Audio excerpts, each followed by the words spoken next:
미디어 협동조합 국민TV 개국기념 특강 신춘 2014 대한민국을 말하다.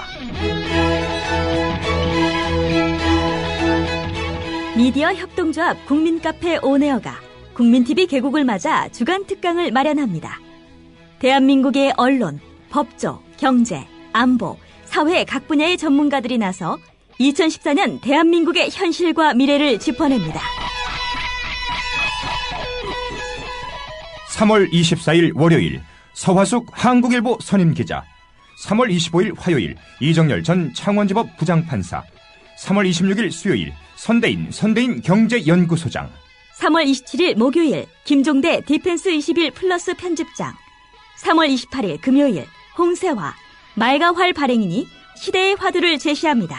3월 24일부터 28일까지 서울 마포구 월드컵로 37 국민카페 온에어의 조합원과 애청자 여러분의 많은 참관을 기대합니다.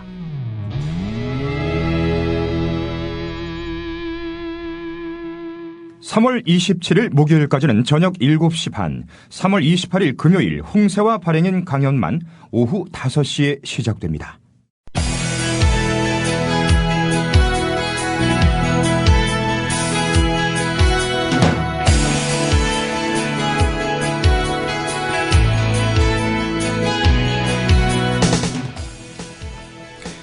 여러분 안녕하십니까? 정치내비게이션의 아나운서 정승조입니다. 지난 20일 청와대 회의 이후에 규제 완화가 중요한 사회의제로 떠올랐죠. 정부가 후속 조처를 취한다면서 여러 가지 구상들을 쏟아내고 민간경제단체는 이참에 각종 민원을 해결하기 위해서 분주한 모습입니다. 어느 정도 예상한 일이기는 하지만 경계를 늦출 수가 없는데요. 분위기를 타면서 규제 완화가 지나치거나 엉뚱한 방향으로 흘러가지 않을까 걱정이 되기도 합니다. 단기적인 경제 활성화에 도움이 될지는 모르겠지만 중장기적으로는 경쟁력 키우기와 후색 늘리기에 부정적으로 작용할 수도 있을 텐데 이에 대해서 여러분은 어떻게 생각하십니까? 화요일 정치 내비게이션 출발합니다.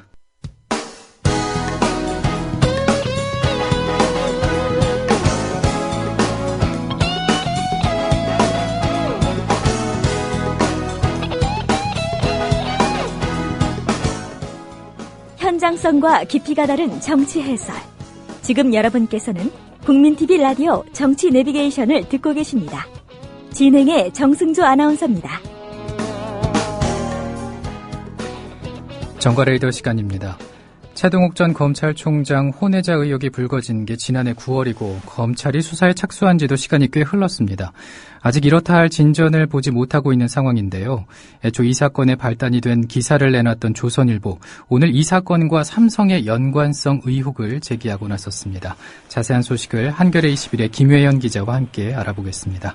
안녕하십니까? 네, 안녕하세요. 네, 앞서 좀 얘기를 해봤는데 검찰 수사가 얼마나 진전이 됐습니까?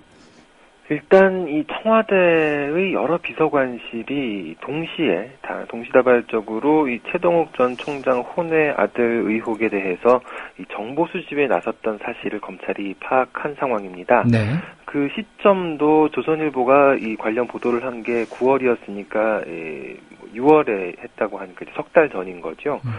청와대의 교육문화수석실, 고용복지수석실, 민정수석실 이렇게 여러 비서관실이 광범위하게 동원이 돼서 이 혼외 아들로 의심받는 최아무개 군 그리고 어머니 임아무개 씨의 개인정보 조회를 여러 곳에 부탁했다 이런 내용입니다.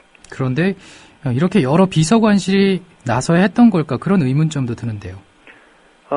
지금까지는 청와대의 민정수석실이 이 혼외 아들 의혹 관련된 뒷조사를 주도했을 것이다 이런 분석이 많았죠. 네. 하지만 청와대에서 여러 비서관실이 나선 건데 이 비서관실들에서 각각 어떤 경로를 통해서 어떤 정보를 수집했는지를 보면은 왜 그랬는지도 어느 정도 짐작은 갑니다. 예를 들어서 고용복지수석실 같은 경우에는 국민건강보험관리공단을 통해서 최 군의 어머니 임 씨의 주민번호, 주소, 가족관계 같은 인적사항을 입수했다고 합니다. 그리고 또 산부인과 진료기록을 조회했다 이런 보도가 어제 있긴 했었는데 검찰에서는 확보를 하려다 실패한 것으로 지금 보고 있는 상황이죠. 네. 비슷한 시기에 청와대 교육문화수석실에서는 이 최군의 학교생활 기록부를 조회하려고 했습니다. 하지만 뭐 학교에서 협조를 해주지 않아서 이것도 뭐 안 되긴 했는데, 어쨌든 뭐 총무비서관의 조호영 행정관은 서초구청을 통해서 이 가족관계 등록부를 조회했죠. 그리고 민정수석실에서는 경찰 파견 직원을 통해서 이 최군의 주민등록 기록을 조회했습니다.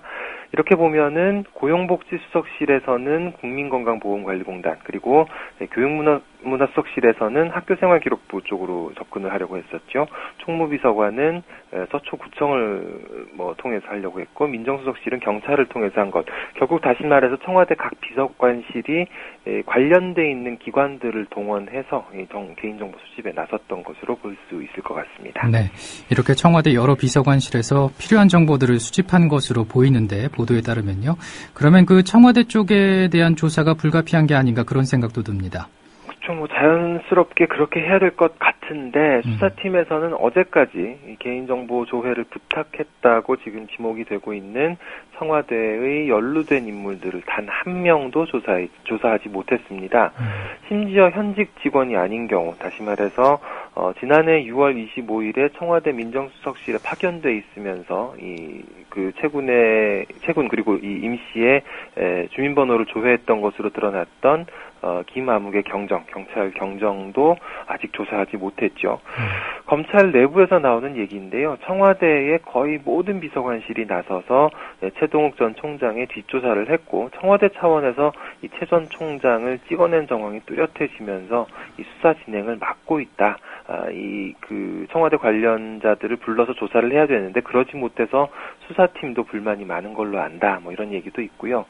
수사가 더 이상 진도를 내지 못하고 있다. 청와대 앞에만 가면 수사가 막히고 있다. 이런 이야기도 나오고 있습니다.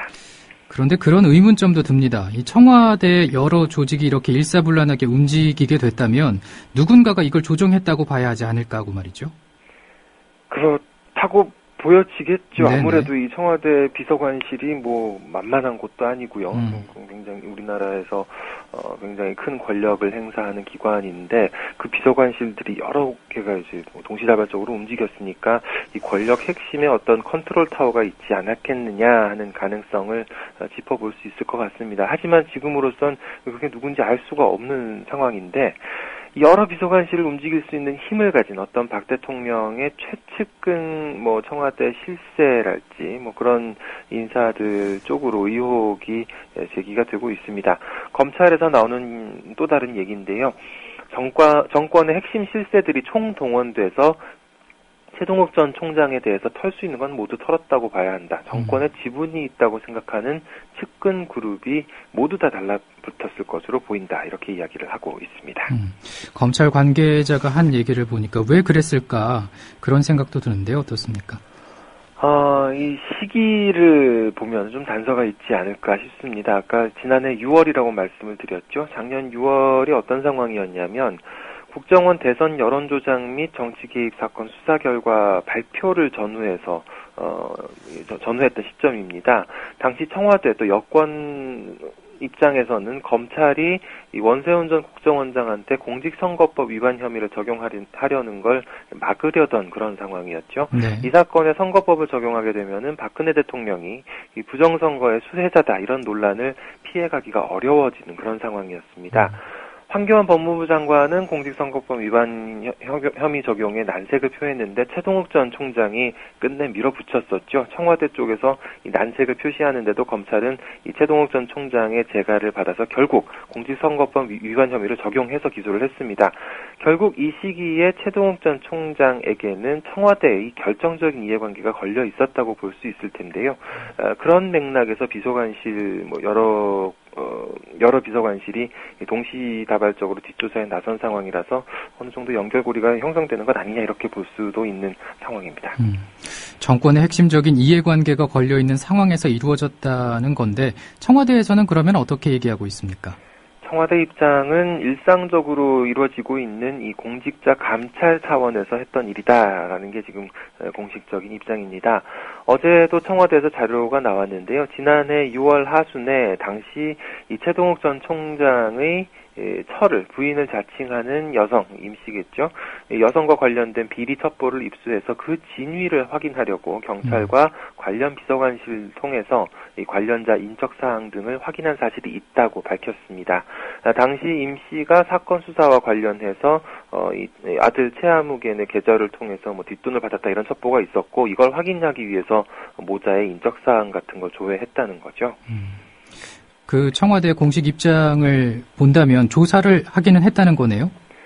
근데 뭐 이제 감찰이었기 때문에 뭐 할 수 일상적으로 이루어지는 일이고 이 관련 첩보 내용은 언론에 보도가 나온 이후에 검찰로 이첩을 했다라고 밝혔습니다. 다만 이제 어제 일부 언론에서 나왔던 임 씨의 산부인과 진료 기록이나 학적부를 확인한 사실은 없다고 했는데 결국은 뭐 어떻게든 이제 전체적으로 보면은 청와대 여러 비서관실이 이 임 씨 모자의 개인 정보를 조회하고 또 조회를 시도했던 그런 일은 인정한 것으로 볼 수 있을 것 같습니다.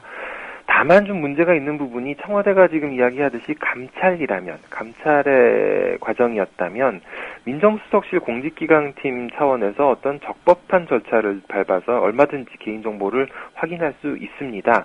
이를테면 계좌 정보나 통화 내역 같은 거는 이제 압수수색 영장이 필요하겠지만 나머지 정보 같은 경우에는 뭐 기관 사이에 공문을 주고받으면서 공식적으로 이 확인을 할 수가 있는데 이 불법적인 방식을 택했다는 게 지금 문제가 되고 있는 거죠.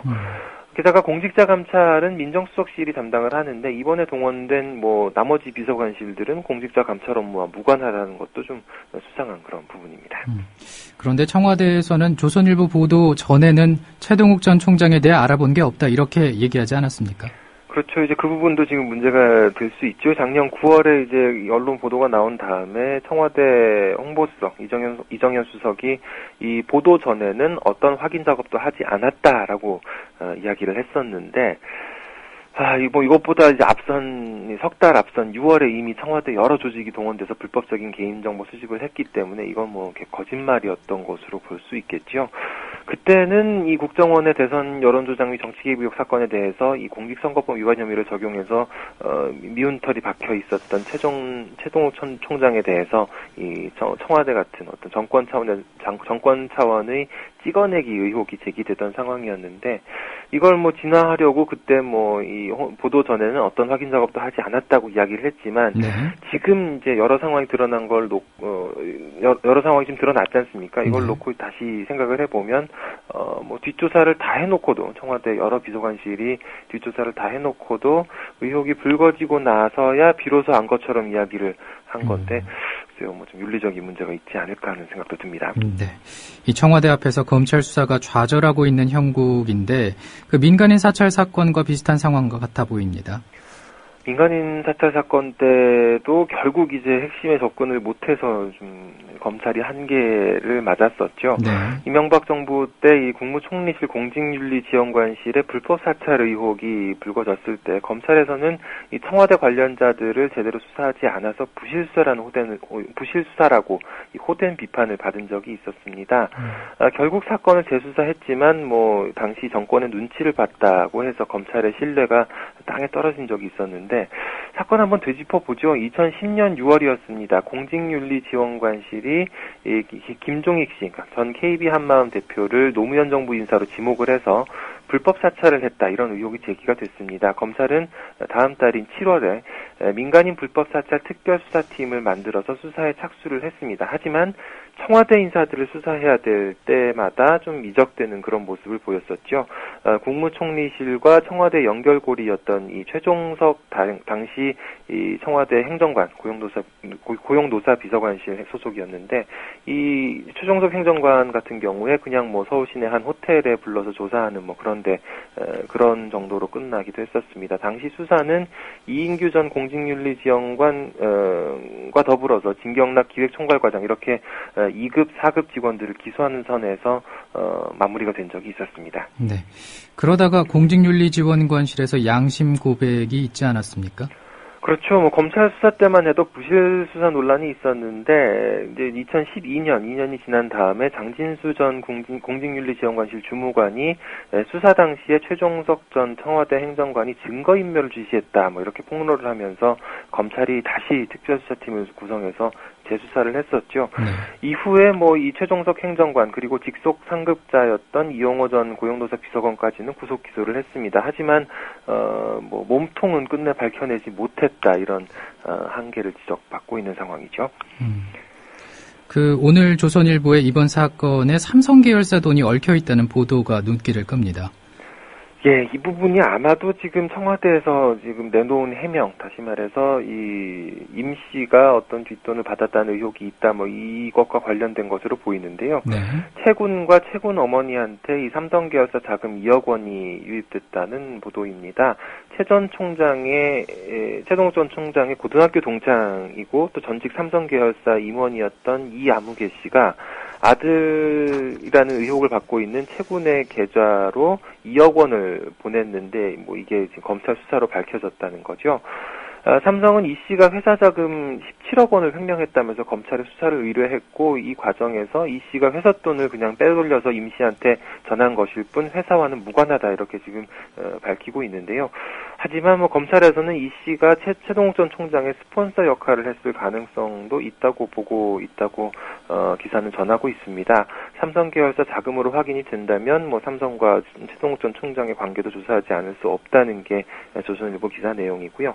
최동욱 전 총장이 이 서울중앙지검 특수 2부장 시절에 삼성 에버랜드 전환 사채를 수사하기도 했었는데 어쨌든 이 부분은 좀 두고 봐야 될 것 같은데 이게 과연 전체 맥락에서 어떤 위치에 있는 기사인지는 아마 뭐 청취자 여러분들, 독자 여러분들께서 판단하셔야 될 것 같습니다. 네, 오늘은 여기까지 듣습니다. 고맙습니다. 감사합니다. 지금까지 한겨레 21의 김혜연 기자였습니다. 검찰이 쌍용차 회계 조작 의혹 사건을 무혐의로 종결했죠. 서울중앙지검은 회계 자료를 조작해서 대규모 정리 해고를 한 혐의로 고발이 된 쌍용차 전 현직 대표이사와 외부 감사를 맡은 회계법인 등을 모두 기소하지 않고 무혐의로 처분을 했습니다. 앞서 법원은 지난달이었죠. 2009년 쌍용차 정리해고는 무효라고 판결을 하면서 해고의 주된 근거가 된 회계 조작 의혹을 사실상 인정한 바가 있습니다. 자, 많은 분들께서 또 댓글 남겨주셨네요. 공릉동 아줌마님께서 아침부터 기사 보고 뚜껑이 열린다. 또 투게더님께서 오랜만에 출첵한다. 또 스누피님도 오셨고요. 또 총체적인 범죄 집단이다. 오늘 방송 들으시면서 공릉동 아줌마님 글 올려주시고 문광님께서도 반갑다는 기사 남겨주셨습니다. 정치 내비게이션 내일 오전 7시에 인사드리죠. 고맙습니다.